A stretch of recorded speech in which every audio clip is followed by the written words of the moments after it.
Bonjour à tous, il me fait plaisir de vous présenter Marc Robert, membre de l'Association du Québec à Compostelle.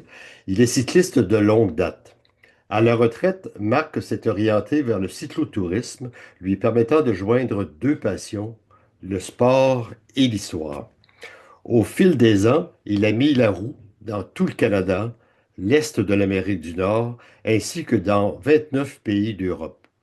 En 2016, il entreprend la Véloroute du Pèlerin, un parcours thématique reliant deux grandes destinations de pèlerinage, Trondheim en Norvège, à Saint-Jacques-de-Compostelle en Espagne. C'est un grand plaisir pour nous de l'accueillir. Bonjour Marc. Bonjour Denis. Alors moi aussi, ça me fait plaisir d'être ici avec vous. Donc la parole est à toi, je te laisse.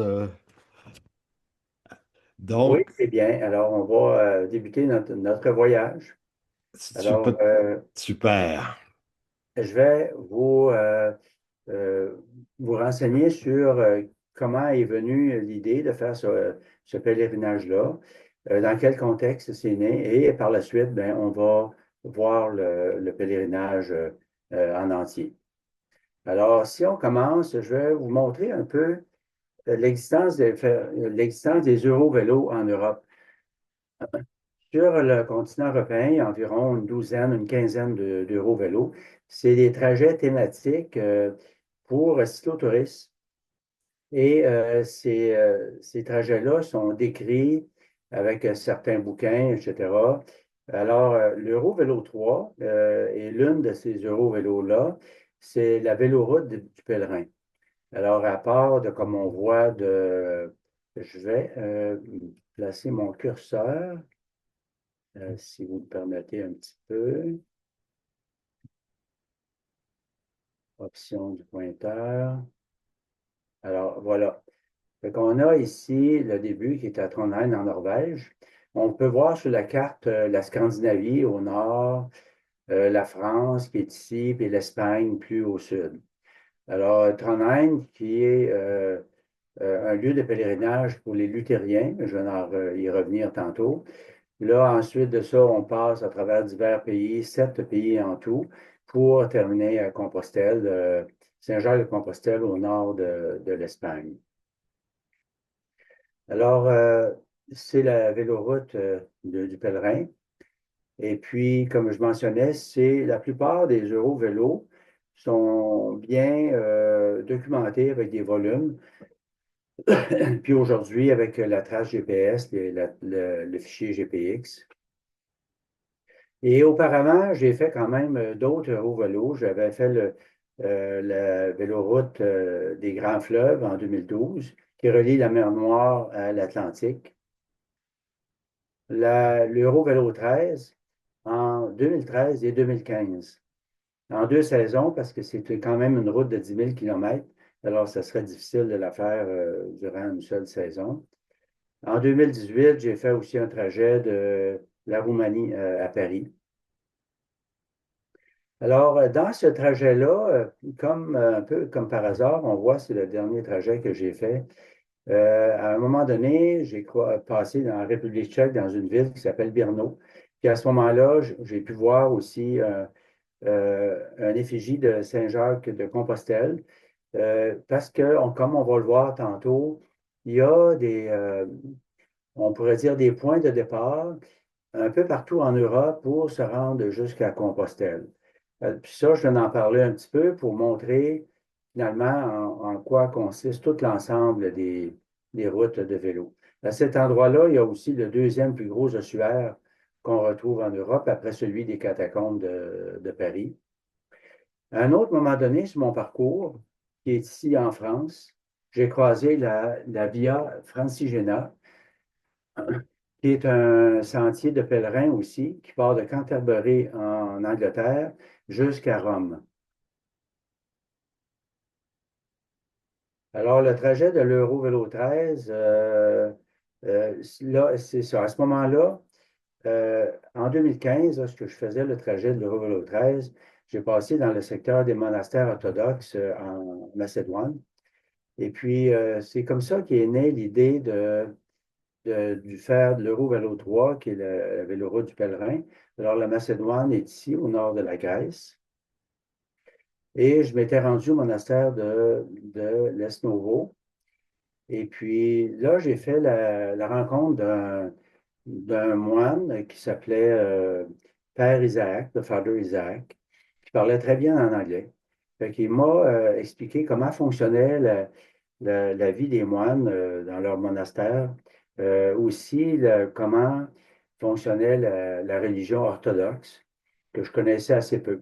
La religion orthodoxe, finalement, c'est que en l'an 1000, il y a eu un grand schiste. Et puis là, et après ce schiste-là, il y a une partie du catholicisme qui est restée catholique romain, comme notre allégeance à nous, et les plupart des Européens. Et puis la religion orthodoxe aussi. Fait que eux, la grosse différence, c'est qu'ils n'ont pas l'allégeance au pape et ils fonctionnent avec des patriarches qui sont par région. Et on va principalement faire la dévotion au sein du lieu où est le monastère. J'ai eu l'occasion aussi de m'héberger dans d'autres monastères orthodoxes dans cette région-là. Fait qu'on peut voir l'auberge pour pèlerins qui est à droite. C'est quand même un édifice qui date du 19e siècle, qui est assez vieux. Alors, ça montre que la pratique du pèlerinage était quand même bien répandue après le Moyen Âge pour d'autres pratiques religieuses aussi que nous, les catholiques. Ça, c'était la chambre où on dormait. Donc, quelque chose d'assez modeste, je dirais, mais très, très confortable. Et puis là, à ce moment-là, comment est-ce que je pourrais dire, on côtoie la vie de ces moines-là, qui, eux, font la prière. Ils ont la prière 4 ou 5 fois par jour aussi. Et pour quand même revenir un petit peu à ma fréquentation des monastères orthodoxes, c'est qu'à un moment donné, lorsque j'étais à l'Esnovo, le père Isaac, il m'a demandé, il dit, après avoir passé une grosse demi-journée avec lui, il m'a demandé, il dit, toi, Marc, finalement, il dit, est-ce que tu es un pèlerin? Ben, j'ai dit, la question m'a surpris. J'ai dit, ben oui, je pense que je suis un pèlerin parce que finalement, je voyageais seul. Dans les Balkans, la barrière de la langue est quand même assez importante. On peut plus difficilement communiquer avec les gens, même en anglais. Alors, là, ma réponse, elle m'est venue comme ça, tout bonnement. J'ai dit oui, je pense que je suis un pèlerin. Fait qu'à ce moment-là, il a fait signe à un de ses collègues, puis on m'a apporté un gros sac de nourriture. Il y avait un pain là-dedans, des fromages, des jus, le fameux yogourt des Balkans aussi. Alors, on m'a accueilli comme étant un pèlerin. Et par la suite, ben, j'ai gardé l'idée de faire l'Euro-Vélo-Toit, la véloroute du pèlerin. Et c'était un peu la suite de tous les voyages que j'avais faits comme ça en vélo en Europe. Et je connaissais aussi l'association du Québec à Compostelle qu'on a en Estrie. Alors, c'était un bon départ. Et puis, bon, ben, comment le voyage se présente? Ben, moi, c'est mon vélo avec l'équipement que j'ai à bord du vélo. Alors, la tente, le sac de jour, le, aussi les vêtements de ville, les vêtements chauds, la nourriture, le matériel d'entretien pour le vélo et puis les vêtements de pluie. On remarque que j'appuie mon vélo du côté droit. Alors, c'est pour pouvoir atteindre plus facilement la nourriture et les vêtements de pluie durant le jour. C'est un vélo qui a un cadre plus robuste et plus résistant que les vélos conventionnels, on pourrait dire. C'est un type de vélo qui est adapté pour le cyclotourisme, qui est plus fort, plus robuste. Et puis, on pourrait dire qu'aujourd'hui, l'équipement peut être plus simple parce que tout s'améliore, les tentes sont plus légères, puis Par contre, moi, je voyageais en pleine autonomie. Alors, c'est pour ça que j'avais ce qu'il fallait pour la nourriture, plus de la tente, etc., tout ça. On peut certainement faire un voyage semblable avec beaucoup moins de matériel, peut-être même la moitié moins du matériel, si on voyage, si on s'abrite en auberge et puis on mange plutôt au restaurant. Alors, j'avais aussi évidemment la badge de l'Association des pèlerins du Québec à Compostelle, une association qui est très vivante au Québec et dont j'ai profité beaucoup je pourrais dire, des bons services qu'ils offrent, entre autres pour la préparation. On a aussi des marches d'entraînement et on pourrait dire, l'assistance aux personnes qui seraient intéressées à entreprendre un pèlerinage en Europe. Le vélo, pour le transporter, bien, on le met dans une boîte, comme on voit ici. C'est des boîtes qu'on peut retrouver chez les marchands de vélos, parce qu'eux, ils reçoivent les vélos démontés dans des boîtes comme ça. Il faut en démonter une partie quand même, là, tourner le guidon, enlever les roues, enlever les pédales, etc., des choses comme ça. Et puis, le matériel, bien, on le met dans une autre boîte qui fait le poids réglementaire aussi pour la soute d'avion, là. Ça fait qu'au total, on a une boîte, la boîte ici qui fait 23 kilos, qui est le poids réglementaire, un sac de cabine qui peut aller jusqu'à 10 kilos, un petit sac à dos à 5 kilos. Fait qu'au total, on se retrouve à transporter environ 95 kilos, livres plutôt, avec la nourriture et l'eau. Mon vélo Trek, ben, comme je l'ai mentionné tantôt, on ne s'étendra pas trop là-dessus. Chez les marchands de vélos, ils connaissent bien le type de vélo pour le cyclotourisme. J'ai une roue dynamo à l'avant du vélo, ici, comme ça, pour pouvoir alimenter les feux avant et arrière, parce que c'est passablement réglementé en Europe. Et des pays vont même le mettre en force facilement. Ça, c'est mon équipement électronique. Je traîne un petit ordinateur portable aussi avec moi, le cellulaire. Alors, le contexte de la véloroute du pèlerin, c'est un voyage en slow-touriste, en complète autonomie. L'hébergement est en camping et en auberge pour pèlerins et parfois les auberges dans les grandes villes aussi, auberges de jeunesse. Une première partie que j'ai faite seule, la suite, ça a été avec mon cousin, un excellent partenaire de voyage. Le voyage s'est fait du 12 août au 26 octobre 2016.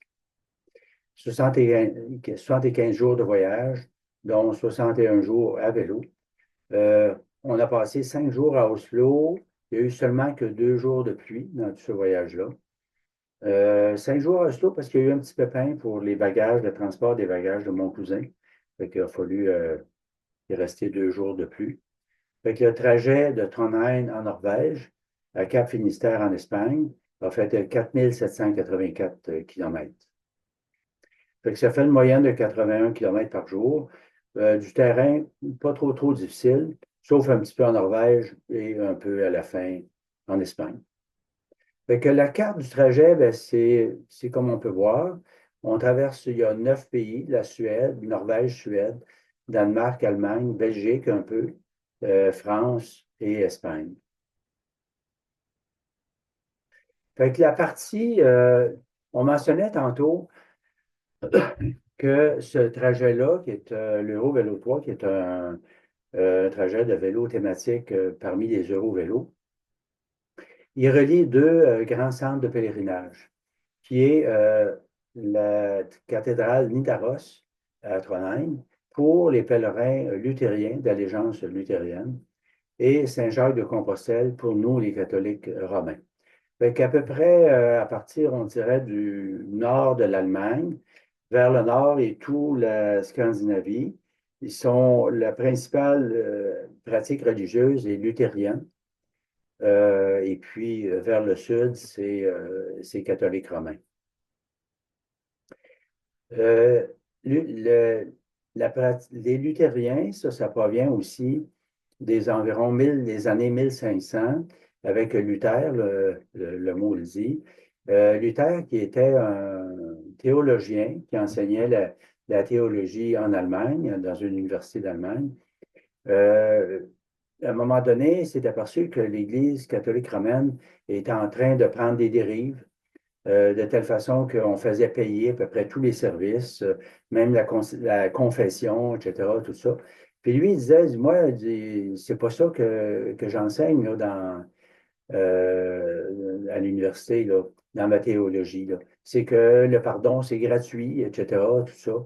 Alors là, il y a eu l'adhésion de d'autres membres du clergé et c'est comme ça qu'il y a eu la grande réforme qu'ils ont appelée à l'époque pour créer plusieurs autres religions qui sont d'origine du christianisme, hein, qui s'inspirent du christianisme toujours, mais on a là-dedans les protestants, les luthériens, les presbytériens et plusieurs autres là, qu'on pourrait nommer. Fait que là-bas, et au départ, en tant que pèlerin, euh, pour attester qu'on est d'authentiques pèlerins, on nous donne un document qui s'appelle la crédentiale, qui est le certificat du pèlerin, et qu'on va faire étamper à chaque endroit qu'on passe pour attester qu'on a fait un parcours de pèlerin et qu'on est parti de tel endroit et qu'on va être finalement à la fin de tout. Bien, on peut obtenir avec ça aussi le certificat du pèlerin et ça permet évidemment d'avoir l'accès aux hébergements des pèlerins au cours de la route. Et notre association québécoise a, on pourrait dire, l'accréditation pour nous donner ce passeport-là. Fait que si on voit ici la carte de la Norvège, on voit un peu les sentiers de pèlerinage qui convergent vers Trondheim et la cathédrale de Nidaros qu'on peut voir ici. Moi, j'ai fait le trajet de Trondheim vers Oslo, qui a longé un parcours de pèlerin, qui était déjà un parcours existant. Et puis, sur le parcours des pèlerins de luthériens, le symbole du repère, c'est la croix de Saint-Olave, comme on peut voir, la croix en rouge. Alors que pour nous, ben, c'est la coquille Saint-Jacques. Il y a aussi, comme pour les pèlerinages en France et en Espagne, vers Saint-Jacques-de-Compostelle, il y a des hébergements le long des sentiers de pèlerins. Alors, j'en montre un ici, là, qui est un hébergement dont le prix est de 200 couronnes norvégiennes, qui est la monnaie locale, qui reviendra environ à 27 avec le taux de change actuellement en 2025. Le parcours est beaucoup hors route en Scandinavie. C'est très peu de trajets qui vont être sur la route. D'ailleurs, il y a une longue tradition on pourrait dire, de randonnée pédestre, de trekking, comme ils disent en anglais, dans ces pays-là. Alors, aujourd'hui, on pourrait dire que le pèlerinage en Scandinavie est à la fois beaucoup trekking aussi. Je vais y revenir à ce sujet-là. Alors, je suis arrivé par un matin pluvieux en Norvège. Il faut dire que les principales villes, toute la Norvège est habitée sur la côte ouest, il est exposé au vent. Alors, c'est de là que c'est pluvieux. Trondheim est une ville universitaire, disons 200, presque 300 000 habitants environ, située au tiers environ de la Norvège. Aussi au sud du cercle polaire, parce que le cercle polaire, il faut savoir que c'est la latitude où est-ce que le soleil ne va pas descendre en bas du niveau de la mer au moins un jour durant l'année. Donc, au nord du cercle polaire, on va avoir au moins un jour qui va faire clair 24 heures sur 24. Et plus on va vers le nord, plus là, à ce moment-là,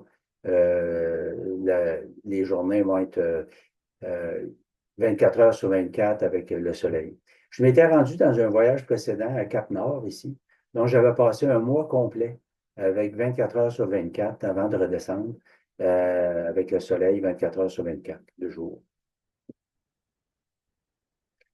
C'est la cathédrale de Nidaros, en Norvège. Il y a un accueil pèlerin derrière la cathédrale. Et puis, j'ai fait étamper là, mon premier saut du pèlerin. Il était là, le 13 août.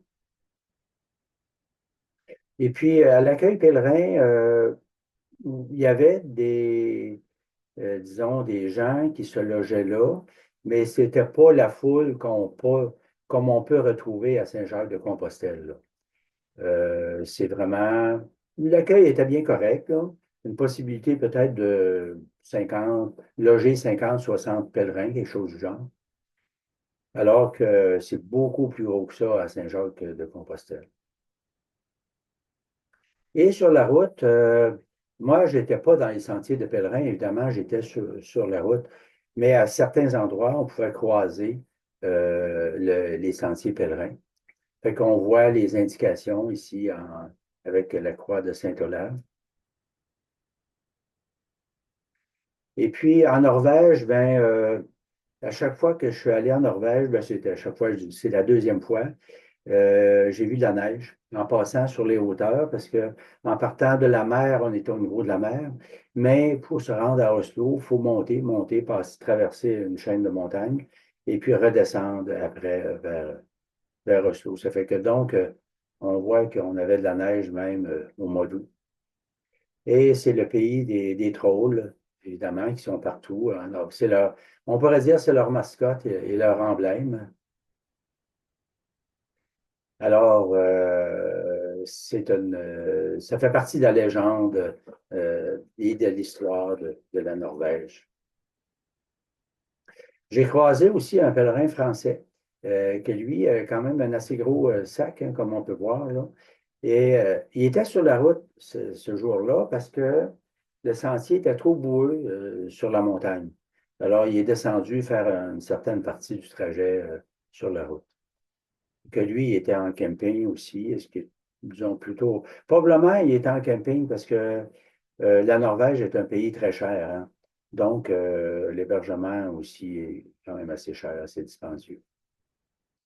Puis, à un moment donné, j'ai croisé aussi un accueil pèlerin qui était finalement, le bâtiment qu'on voit, c'est un presbytère d'une église qui était tout près, qu'on ne voit pas sur la photo. Et puis, il y avait, disons, la carte du trajet pour les gens qui voyageaient. Alors, je me suis présenté, c'était tôt l'après-midi. Et puis, à l'accueil, on m'a bien reçu. On m'a même offert l'hébergement, mais vu que c'était quand même tôt dans la journée, c'était trop tôt pour l'hébergement, alors j'ai refusé pour ça, mais j'ai demandé quand même de pouvoir étamper mon carnet de pèlerin sur place. Et puis, la préposée, elle a dit oui, oui, bien sûr. Fait qu'elle est allée à l'arrière chercher le seau, tout ça. Et puis, elle me revient au bout d'un certain temps, elle dit malheureusement, elle dit, on ne le trouve pas. Je regrette, mais on ne le trouve pas. Mais tout ça, c'est que ça montre que le pèlerinage était quand même la pratique des pèlerinages est quand même chose assez secondaire dans les pays luthériens parce que lors de la grande réforme de Luther, on a évacué beaucoup de pratiques de l'Église catholique, notamment les saints qu'on a dans nos églises, beaucoup d'autres choses qui tournent autour de la religion pour conserver plutôt l'essentiel, d'après ce qu'eux nous disent. Et puis, donc, la pratique du pèlerinage a aussi beaucoup diminué à travers tout ça. Contrairement à ce que, pour nous, catholiques romains, ça va toujours en augmentant hein, depuis quelques années, on le sait. Les paysages sont quand même très jolis. Ça, c'était la descente de la vallée de Lillehammer. Puis on voit les toits verts sur les bâtiments. Les toits verts sont naturels aussi. Et à chaque couverture, nouvelle couverture qu'ils vont construire quelques années après, ça se verdit naturellement, là. On voit même l'annonce du camping qui a un toit vert. Et puis sur la route, ben, on voit beaucoup d'amis comme ça. Moi, je circulais sur des routes, plutôt des routes secondaires. Dans les bâtiments aussi, le bois est beaucoup présent, très, très utilisé. C'est une auberge de jeunesse ici, qu'on peut voir. Et sur la route, les, l'approche des grandes villes a beaucoup de pistes cyclables, là. Disons que le réseau cyclable est très, très développé partout en Scandinavie. Alors, l'été, souvent, c'est utilisé pour le patin à roulettes. Les sports d'hiver sont très, très populaires, évidemment, dans les pays nordiques. Alors, probablement que l'été, ben, on fait le patin à roulettes pour compenser l'entraînement du ski de fond. Fait que c'est le centre-ville de Lillehammer que j'ai beaucoup apprécié. Puis, une chose qui m'a frappé dans cette ville-là, c'est qu'il y a beaucoup de boutiques, mais on ne retrouve pas de boutiques de bijoux, de linge, comme on peut voir généralement dans les centres-villes européens. Là, ça va vraiment être de l'équipement de sport, des vêtements de sport et tout du matériel de sport. Lillehammer, c'était aussi la ville des Jeux d'hiver de 1994, je pense. Oui, c'est ça. C'était la ville des Jeux d'hiver de 94.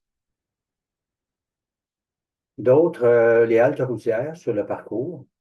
Puis, comment je me logeais, moi, dans tout ça, comme je dis, j'avais une façon de voyager, toujours une façon de voyager qui est très sobre, là. Alors, en Scandinavie, le poisson est très, très répandu. Fait que mon principal mais était la galette de poisson qui est vendue sous toutes sortes de formes, des gros paquets, des petits paquets congelés, etc., tout ça. Avec la mayonnaise en tube, ben, ça fait des excellents repas. Et le pain de seigle aussi, qui n'a rien à voir avec les pains de seigle qu'on connaît ici, là. C'est souvent des pains 100% seigle ou 50-50 seigle et blé. Très, très bon pain. Puis, arrivé à Oslo, là, j'ai rencontré mon cousin qui est venu me rejoindre pour la suite du voyage, qui va m'accompagner pour la suite du voyage. J'ai fait plusieurs voyages avec mon cousin, qui est un excellent compagnon de voyage aussi, et d'autres que j'ai fait seul. Alors, disons que je pourrais dire que dans les deux cas, c'est des voyages qui sont intéressants parce que quand on est seul, c'est plus facile d'avoir des contacts avec la population locale. Par contre, quand on est deux, ben, on a toujours la sécurité d'être à deux, etc., tout ça. Fait que là, on était à l'accueil pèlerin de Oslo qu'on a visité.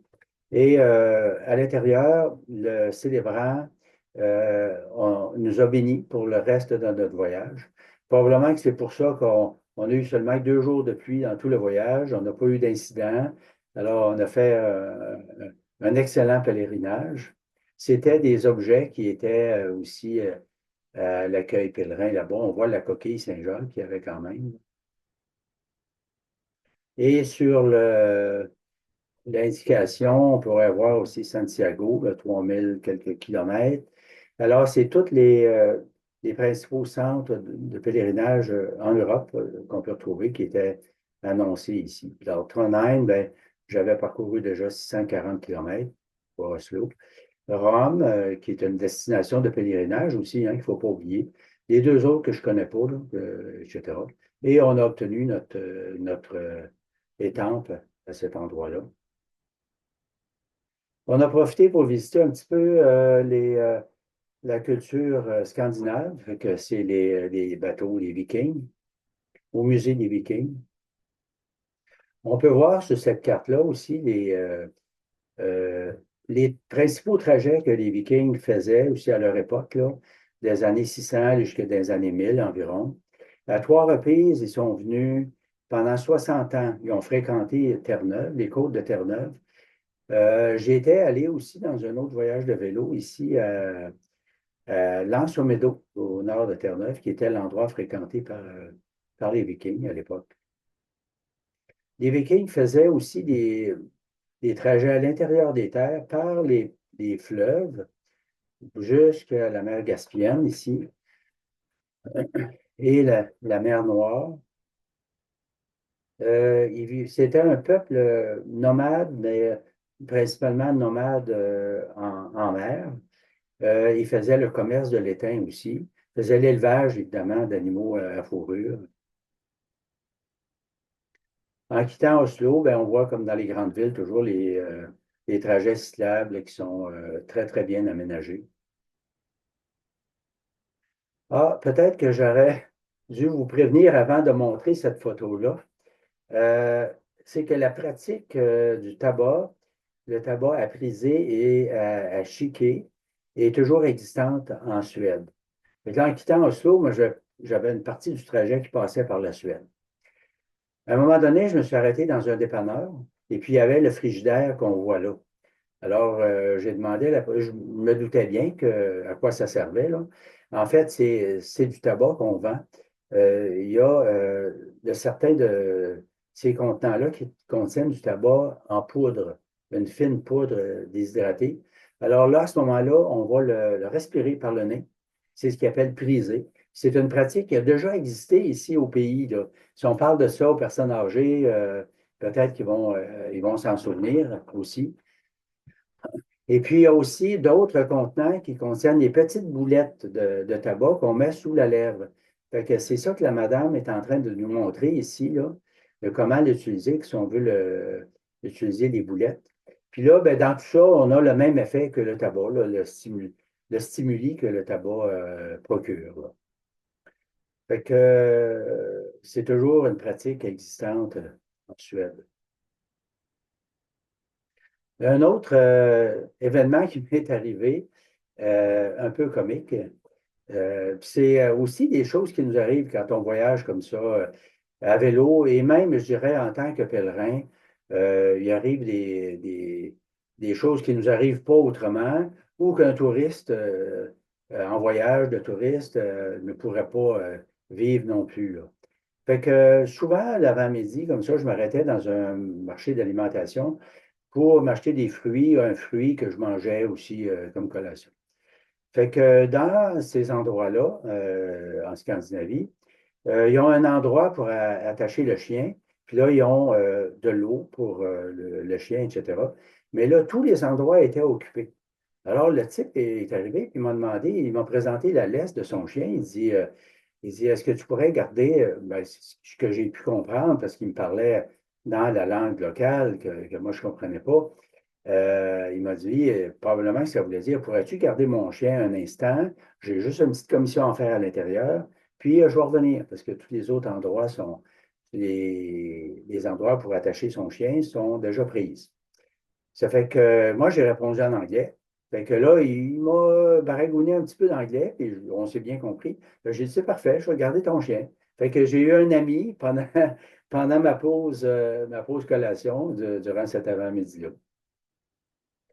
Fait que si on regarde à nouveau la carte du trajet, je suis arrivé à Gothenburg, en Suède, et de là, un traversier pour aller au Danemark avec mon cousin Renan à ce moment-là. Et on a fait tout le Danemark du nord au sud jusqu'à la frontière avec l'Allemagne. Puis après, le trajet s'est poursuivi aussi, toujours en suivant à peu près là, le trajet de l'Eurovélo 3. Au Danemark, c'est la ville. Le Danemark, c'est plutôt le pays en Europe où est-ce que c'est qu'il y a le plus de camping par habitant. Et les campings sont très bien desservis. Ici, on peut voir la cuisine commune du camping. Évidemment, c'est un pays un peu froid, disons plus froid que l'Espagne, évidemment. Alors, on est plutôt orienté vers des cuisines communes et les douches communes et les sodas aussi. Les saunas, plutôt, excusez. Alors, pour la douche, on a la douche pour chiens aussi. Fait que les campings sont très, très bien desservis. Il y a aussi les bornes de recharge pour vélos électriques qui existaient déjà en 2015-2016. Maintenant, ils commencent à être répandus chez nous. Alors, il ne faudra pas hésiter à voyager en vélo électrique en Europe, hein. Il y a toutes sortes de façons de voyager. Fait que sur la piste cyclable, on a croisé ce voyageur-là, qui était, lui, il voyageait avec ses chiens. Et puis ça, ben, on peut penser que c'est tous ses avoirs qui traînent avec lui. Alors, le trajet en Allemagne, ça, c'est la route l'Eurovélo 3. Et nous, on a à peu près suivi tout le trajet aussi sur le parcours. On a quand même évité de passer par Hambourg et par la région de Bonn parce que c'est des régions très, très urbanisées. C'est moins attrayant, disons, pour le voyage à vélo. Ça peut se faire très bien aussi, là, mais c'est un choix qu'on a fait. Et le nord de l'Allemagne est très industrialisé. Et même la région de Bonn, c'est une région qui, finalement, entre les principales grandes villes, c'est presque une seule grande ville tellement que c'est urbanisé. C'est en fait le pays le plus populeux d'Europe, plus populeux après la Russie en Europe, avec 80 quelques millions d'habitants.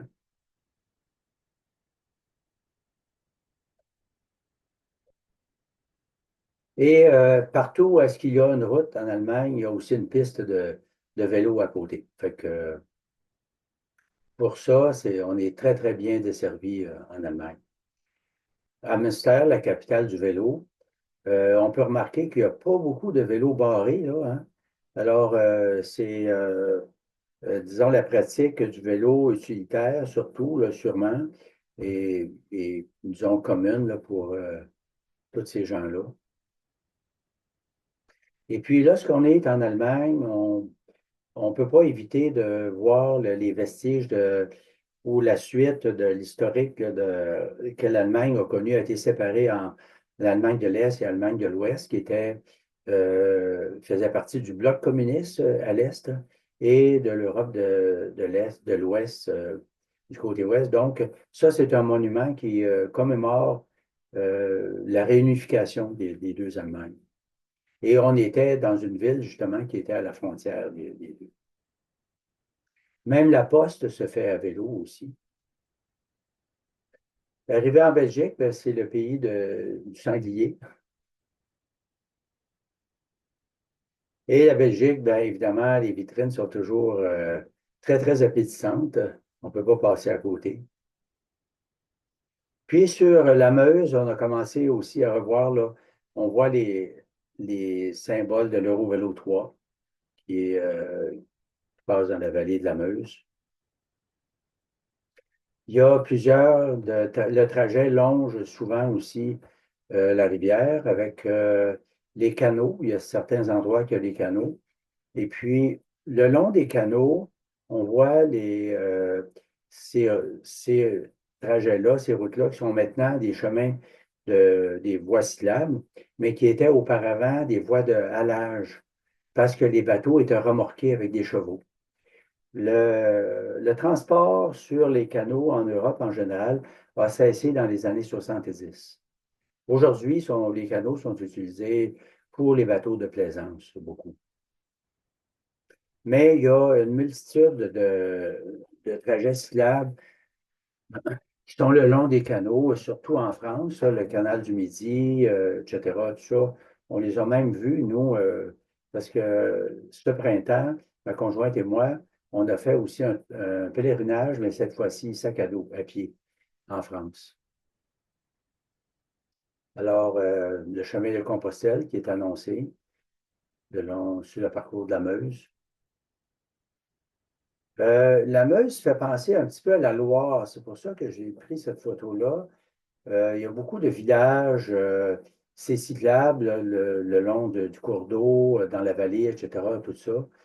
Euh, Peut-être en plus petit, là, mais c'est quand même assez proche parent de ce qu'on peut voir sur la Loire en France. Alors, si on regarde la carte des, euh, des trajets de touristes, de pèlerins en France et au nord de l'Espagne, on peut voir les 5 principaux parcours de pèlerins qui partent de Paris autour, qui est celui plus au nord, ensuite de ça, Vézelay, le Puy-en-Velay, Arles et Montpellier ici, mais qui est la voie du Piémont. Euh, Ma conjointe et moi, ce printemps, on a fait de Béziers, qui passe par Carcassonne, la voie du Piémont jusqu'à Saint-Jean-Pied-de-Port. Puis on est revenu aussi jusqu'à Toulouse par la voie de Arles. Donc, j'ai l'expérience finalement de 2 pèlerinages. Un pèlerinage à vélo, qui est l'Euro-Vélo 3, et le pèlerinage aussi avec sac à dos. Et on a été d'authentiques pèlerins là, à marcher nos 20-25 km par jour avec le sac à dos et utiliser les auberges de pèlerins. Souvent, si on parle à des Québécois qui ont fait un pèlerinage, on va tout de suite penser au pèlerinage qui va partir de Saint-Jean-Pied-de-Port et aller à Santiago, ici. Alors ça, c'est la partie française, le Camino français, qui est probablement le chemin le plus fréquenté aussi dans tous les chemins. Mais il faut penser que les pèlerins sont reculés dans une époque reculée, au Moyen Âge et plus, etc., tout ça.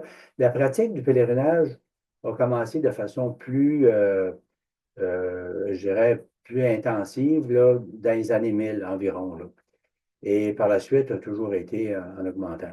Alors, les pèlerins pouvaient partir de Paris, du nord de la France, ou partir du sud de la France. Alors, c'est pour ça qu'on retrouve plusieurs sentiers de pèlerins qui convergent vers Saint-Jacques-de-Compostelle. Donc, il n'y a pas un seul chemin de pèlerin, il y en a plusieurs là, dans tout ça.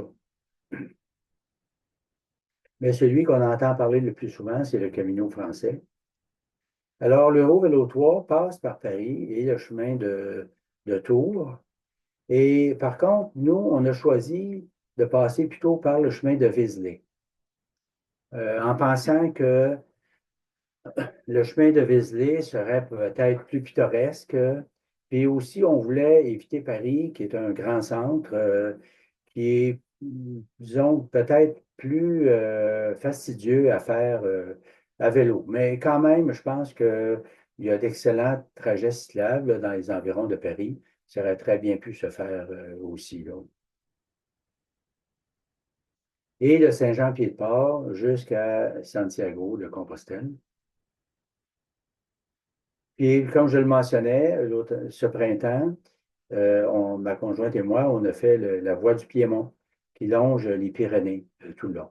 C'est un sentier un peu difficile parce que surtout la partie des Pyrénées, on dirait la moitié de partir de Lourdes, qui est environ ici, là, vers Saint-Jean-Pied-de-Port. On est vraiment dans un terrain, une géographie montagneuse. Le début, c'est les vignobles. Après, c'est plutôt des fermes de bétail. Et après, c'est les chèvres et les moutons quand on s'approche de Saint-Jean-Pied-de-Port. Ah, je voulais vous montrer aussi, on voit, cette carte-là, c'est une carte de trajet de pèlerin qui existe depuis peut-être le Moyen Âge, comme je mentionnais tantôt. Évidemment, il y a plusieurs trajets secondaires dans tout ça. Et comme, entre autres, la voie du Puy qui a des alternatives, le chemin de Vézelay a aussi des alternatives ici. Et il y a peut-être des trajets aussi qui ont été empruntés par des pèlerins qu'on recule dans le temps à ce moment-là, qui se déplaçaient à pied, qui s'hébergeaient souvent de monastère en monastère ou d'institutions religieuses, des presbytères, etc., tout ça. Mais il y en a un ici qu'on appelle la Via Francigena, dont j'ai parlé au tout début, que j'avais croisé aussi en France, plutôt vers la région de la Bourgogne, qui part de Canterbury et puis qui va jusqu'à Rome. Fait qu'on peut voir ici le trajet là, qui est en droit un petit peu plus foncé, comme ça. Euh, Aussi, en passant, pour les gens qui voudraient faire un pèlerinage à vélo, il existe des traces GPS, des traces de GPS, là, des fichiers GPS là, qu'on peut retrouver en ligne assez facilement. Et puis, pour ce qui est des guides, on peut aller voir en ligne aussi. Maintenant, il y a des très bons guides pour pèlerinage à vélo, dont celui du Puy-en-Velay, je crois, qui est bien documenté, et certains autres aussi. À Reims, on est allé à l'accueil pèlerin de Reims. Et là, on a eu aussi disons qu'on nous a remis un fichier à jour euh, des hébergements pour le parcours qu'on voulait faire. Habituellement, les guides ont des très bonnes informations là-dessus aussi, mais souvent, les hébergements pèlerins peuvent nous fournir un fichier qui est vraiment plus récent et qui serait plus à jour aussi. Et puis, c'est à Reims qu'on a commencé à utiliser les hébergements pèlerins. Auparavant, on était plutôt dans des auberges ou des campings. Puis là, à partir de Reims, on est en hébergement pèlerin. Là, on peut voir la région de Champagne avec la cathédrale de Reims en fond de Seine. Et aussi, c'était à partir de ce moment-là, on a été dans la région, dans des vendanges tout le long de notre parcours. On était là le plus au nord environ là, pour les régions de vendanges. Et par la suite, ben, la température étant de plus en plus chaude, l'été de plus en plus long, les vendanges étaient de plus en plus tard. Alors, nous, on était à peu près au même rythme que les vendanges débutaient en descendant vers le sud. Notre deuxième hébergement chez Mme Finot. Euh, Concernant les hébergements pèlerins, ben, là, on était en demi-pension. Donc, c'est-à-dire qu'on avait le repas du soir et le premier repas du matin au départ. Madame Finot avait la possibilité d'héberger 6 pèlerins, puis c'était très, très bien. Évidemment, j'ai pu avoir un ami chien aussi, là. La région du Chablis, en Bourgogne. Alors là, il y a une signalisation qui n'est pas dans notre code de sécurité routière au Québec, que c'est la première fois que je voyais sur la route. À Vézelay, la cathédrale de Vézelay. Et puis, à Vézelay, on est allé assister au Laude à 7 heures du matin. À l'accueil pèlerin, on nous avait proposé euh, de pouvoir assister aux lots qui ont lieu à chaque jour. L'accueil était tout près de la cathédrale. C'est un édifice de religieuse, je crois. Et puis, on peut voir le dortoir ici. À plusieurs endroits, les accueils sont dans des vieux édifices qu'on pourrait dire patrimoniaux. Et ça a un charme assez particulier aussi de se loger dans des... Ça permet en même temps de faire un voyage dans le temps, je pourrais dire. À la Charité-sur-Loire, notre hébergement était ici à la porte qu'on peut voir, juste à côté, dans la vieille ville. Là, il fallait traverser la Loire sur notre parcours. Plus loin, je crois que c'était à la souterraine, à cet endroit-là. J'ai pris la photo de la cuisine euh, de l'hébergement pour pèlerins à cet endroit, qui était, je crois, un accueil paroissial ou municipal. Oui, c'était municipal. Puis à cet endroit-là, on a rencontré deux autres Québécois qui faisaient le pèlerinage à pied, eux. Et puis il y en avait un des deux, c'était les deux frères, deux types qui venaient de Granby, mes cantons de l'Est.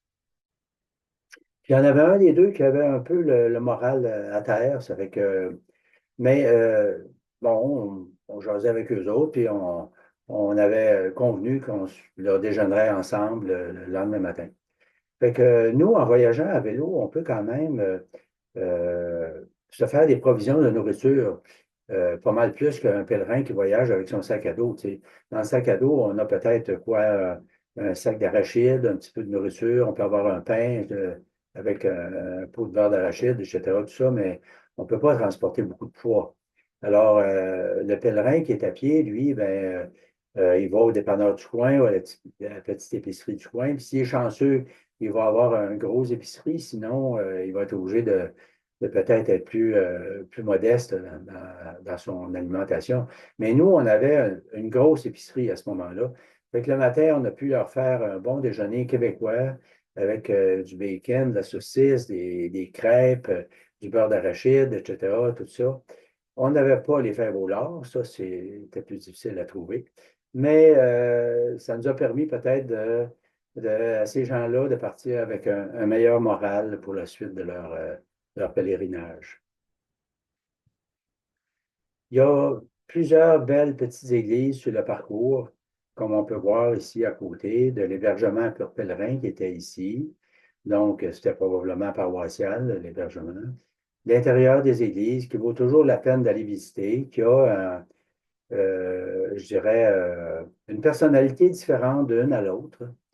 Fait que, ce sont des lieux qui sont chargés d'histoire, évidemment. C'était aussi le coin, l'espace cuisine pour l'auberge pèlerin.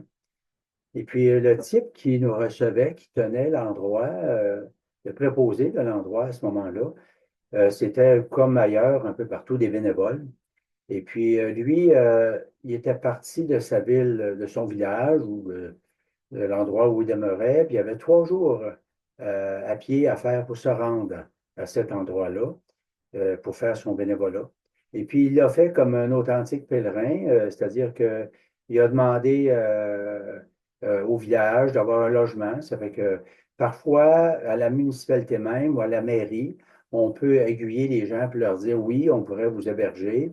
Puis, dans beaucoup de villages en France, ils sont des hébergements pour des personnes en difficulté. Par exemple, une femme battue qui doit quitter le foyer, etc., tout ça. Ça fait que lui, ben, probablement qu'il a profité de ce genre d'hébergement-là en tant que, aussi que pèlerin, évidemment. C'est pas n'importe qui ou n'importe quel touriste qui pourrait faire ça. Fait que je trouvais ça vraiment beau de voir les gens avec, c'était l'esprit pèlerin, là, vraiment authentique, là, comme on pourrait voir. C'est aussi la capitale de cet endroit-là. On a visité la capitale de la truffe. On a visité l'écomusée de la truffe dans le Périgord. Là, on approche Saint-Jean-Pied-de-Port. C'est le pays plutôt des moutons et des chèvres dans les Pyrénées. Alors, on a Saint-Jean. Je vais revenir un petit peu à la carte. Saint-Jean-Pied-de-Port est ici. On est au pied des Pyrénées et on voit la frontière là, de l'Espagne et de la France. Et par la suite, ben, le Camino français sur lequel on va poursuivre.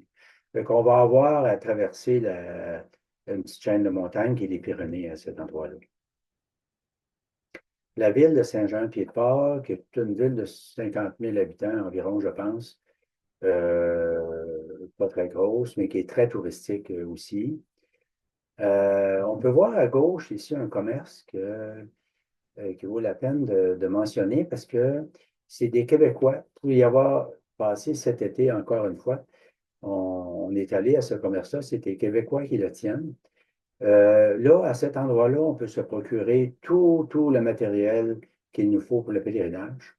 Fait que si on a oublié quelque chose, si on pense qu'on a quelque chose qui fonctionne pas bien, ben, on peut aller sur place là, puis on va être très, très bien servi. C'est sûr que notre taux de change nous pénalise un peu là, pour les achats en France présentement. Puis en quittant la ville, ben, ah oui, à Saint-Jean-Pied-de-Port, on a pu voir à l'accueil pèlerin les statistiques des pèlerinages. Donc, si on part de 96, comme on voit aussi, ça, c'est le nombre de pèlerins par année qui passent par la ville. Donc, il y a eu une augmentation là, vraiment considérable, aller jusqu'en 2015, qu'on est rendu à plus de 50 000. Mais présentement, j'ai regardé encore les statistiques qu'on a en 2025. Il y a un plafonnement. Là, on plafonne, on reste toujours dans les 52 54 000 environ au cours des années. C'est ça, 54 000 en 2025. Puis, si on regarde aussi de façon hebdomadaire à chaque semaine, ben, il y a vraiment, durant l'hiver, la période hivernale qui est très faible, mais il y a quand même des pèlerins qui qui circulent durant l'hiver. Puis, c'est au mois de mars là, qu'on trouve un pic au printemps. Et après, ça va aller au fin septembre, début octobre là, aussi. Puis on a le pic le plus nombreux par semaine. Donc là, à ce moment-là, on va quitter Saint-Jean-Pied-de-Port pour se rendre jusqu'à Saint-Jacques-de-Compostelle, au nord de l'Espagne. Fait qu'on entreprend la route vers Roncevaux, qui est une des étapes suivantes à 24 km. Au col du Saint-Bernard, qui est une montée d'une demi-journée à vélo. Probablement plus que ça pour les gens qui le font à pied sac à dos. Il y a du côté espagnol un excellent guide pour pèlerins à vélo. Et il y a aussi un site qui s'appelle bicigrino.com sur lequel on peut avoir beaucoup d'informations pour le pèlerinage à vélo. Donc, c'était le guide pour cyclistes. Fait qu'on peut voir à gauche là, les étapes qui sont de village en village avec les kilomètres et le profil du terrain. Et puis à droite ici, on a le parcours vélo comparé avec le parcours piéton. Alors, on voit qu'à certains endroits, ou plusieurs endroits, on passe dans les mêmes villages. Certains, on s'écarte aussi, là. Puis en général, ben, on fait 4 fois à vélo la distance qu'un pèlerin va faire à pied dans la journée. Puis, comme je mentionnais auparavant, il existe présentement des très bons guides papier ou numériques là, concernant les pèlerinages à vélo. Fait que, il suffit de faire une recherche en ligne, on va en trouver facilement. Fait qu'on peut voir là les pèlerins, eux, qui sont sac à dos. Il n'y a pas beaucoup de secteurs comme ça, par contre, où est-ce qu'on va longer une grande route. Je dirais qu'en général, le trajet piéton est plutôt en pleine campagne ou complètement hors route aussi. Puis je dirais qu'en passant, là, il y a parfois le pèlerin à vélo a parfois mauvaise réputation. Parce que en Espagne et en Hollande aussi, si on a fait Compostelle à vélo, puis on a son certificat du pèlerin, le diplôme du pèlerin, à ce moment-là, ça va être un atout de plus pour un CV. Alors, beaucoup de jeunes le font en vélo de montagne dans les sentiers de pèlerins, ce qui est, disons, plutôt gênant pour la personne qui circule à pied, parce que on sait que les gens ils peuvent être dans leur bulle, puis à un moment donné, il arrive un cycliste, etc., tout ça. Fait que c'est pour ça qu'on recommande de le faire hors sentier de pèlerin, puis ce qui est faisable parfaitement, très, très bien, là. Tantôt, j'ai parlé du vélo adapté aux cyclotouristes, mais ça pourrait très bien se faire avec un gravel bike, entre autres, là, qui est aujourd'hui très populaire. Un gravel bike, pour la plupart, permet d'accrocher un minimum de sacoche après le vélo. On a l'exemple ici d'un refuge municipal. Il y a des refuges qui sont municipaux, comme on voit ici. Il y en a qui sont paroissiales, tenus par la paroisse. Il y en a qui sont par des communautés religieuses. Il y en a qui sont privés aussi. Alors, en général, je pourrais dire que moi, j'ai trouvé des refuges toujours convenables, même à pied. Il y a une partie de l'Espagne qui est un peu aride, disons, avec plutôt plat aussi. Je crois qu'on appelle ça la meseta en Castille de Léon. Le pont de Puerto de la Rina. Et on est dans la région de Rioja. Euh, Évidemment, en Espagne, Le vin est bon en général, très bon et peu cher. Un beau village aussi qui est Villa Mayor. Nous, qu'on devait y accéder pour avoir l'auberge par la route, mais pour les pèlerins, on arrive directement dans le village, ceux qui se déplacent à pied. Dans la région de Léon, c'est plutôt montagneux à ce moment-là. On voit aussi le parcours finalement, c'est probablement le seul endroit où est-ce que c'est qu'on a eu un parcours vraiment difficile, là. Un autre bel exemple d'auberge pèlerin, on était peut-être maximum 12, 15 peut-être dans cette auberge-là.